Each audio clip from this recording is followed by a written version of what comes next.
Assalamualaikum Ustaz. Saya Nufaimah binti Muhammad Syukri. Ustaz, bolehkah Ustaz berikan pesanan Nabi berkaitan jiran? Terima kasih Ustaz. Alhamdulillah, terima kasih ya adik yang bertanya. Bolehkah maknanya kita, apakah Nabi pesan kat kita bab berkaitan jiran? Tapi Nabi dah pesan dari kali yang pertama. Ni ada juga bab jiran ni banyak Nabi pesan kat kita. Antara hadis yang masyhur, iaitu kalau kita lihat satu hadis yang dikutip oleh Imam Bukhari dan Muslim, maka Nabi pernah menyebut kepada kita juga, man kana yu'minu billahi wal yaumil akhir falyukrim jarahu. Sesiapa yang beriman kepada Allah dan hari akhirat, maka hendaklah ia, iaitu memuliakan jiran. Tadi yang pertama, kita baca hadis yang pertama, jangan kita menyakiti.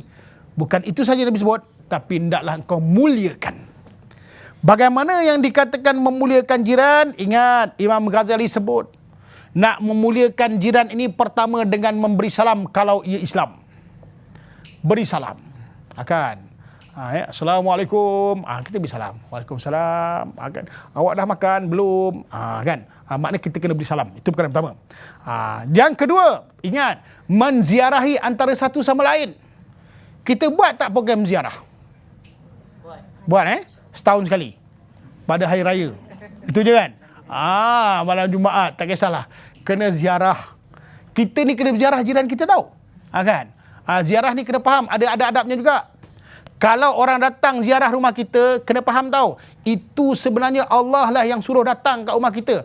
Kerana setiap jiran yang datang ataupun orang yang datang ke rumah kita itu sebenarnya Allah nak beri kita pahala. Allah nak, bila dia keluar, Allah nak ampunkan dosa kita. Sebab itu kita kena gembira. Jangan tak suka orang datang. Assalamualaikum. Datang pula. Lagi-lagi bukan ni. Lepas tu kita kena niat ziarah tu kerana Allah. Assalamualaikum, saya datang, apa khabar? Ya, Salam. Nak apa ni awak datang sebenarnya? Taja ziarah. Ziarah? Macam je kau ni. Minggu depan datang ziarah lagi. Ziarah? Engkau okey tak okey ni? Okey tak okey? Sebab pelik kan? Kerana kalau kita ziarah mesti ada sebab. Dah bagi minum, dah bagi apa? Apa cerita sebenarnya? Tak ziarah. Pelik lah. Sebab kita tak kedepankan ziarah. Dan ingat tau, muliakan tetamu tau. Yang khususnya pada jiran kita datang. Tetamu datang, pertama ingat, ibu-ibu ni semua kan? Abang-abang kita datang biasa kan? Okey, ibu-ibu ingat, keluarkan air dulu. Itu sunnah dia. Keluarkan air dulu. Air kosong. Engkau tak payah buat air teh, apa tak payah buat. Air kosong dulu. Lepas siapkan air kosong bagi kat diorang, barulah buatlah air-air yang lain. Mungkin jiran tu haus, mungkin jiran tu nak minum. Ini tak, biasa kita buat, cerita-cerita dulu. Dah orang terawat, nanti tunggu minum. Akhirnya, kita kata, mana air? Maka bini kata, gas habis. Nak cakap apa? Tak biru muka kita. Baliklah, gas saya dah habis dah rumah. Dah 40 minit member tu, kering tekak dia. Okey, makna program ziarah kena buat. Okey? Jangan pula kita, sebab susah tau. Kadang-kadang kita ni tak biasa ziarah. Kadang-kadang kita ajak kawan kita datang rumah, kawan kita pun tanya kita, apa hal nak datang rumah kau? Kan susah kan? Sebab itu kalau orang datang ziarah kita kena syukur. Allah lah yang datangkan orang itu kepada kita.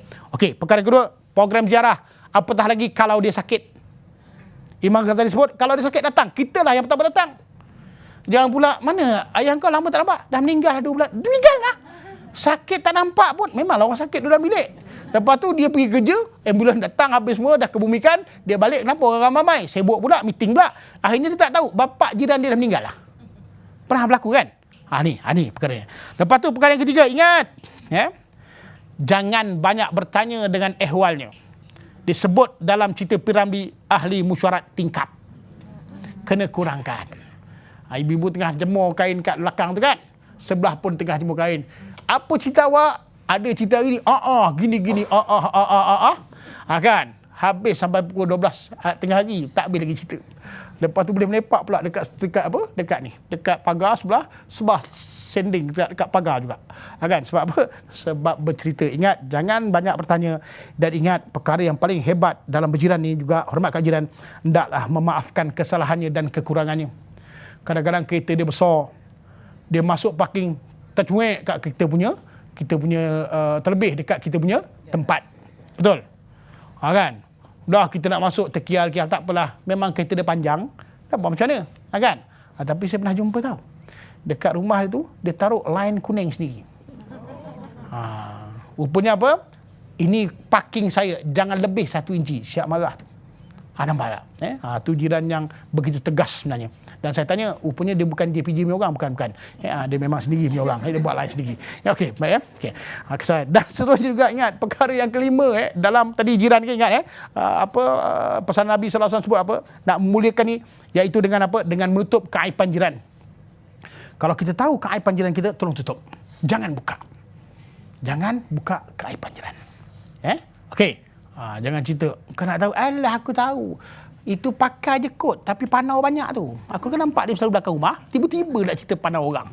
Panau atau panau. Okey, mesti. Okay. Yang keenam, lemah lembut. Berlemah lembut dengan jiran. Bercakap tu lemah lembut. Dan akhir ingat, bantu jiran atas apa juga dalam kesusahan dan kebaikan dan kegembiraan. Tahu tak bantu kegembiraan? Maka waktu dia gembira, kita gembiralah.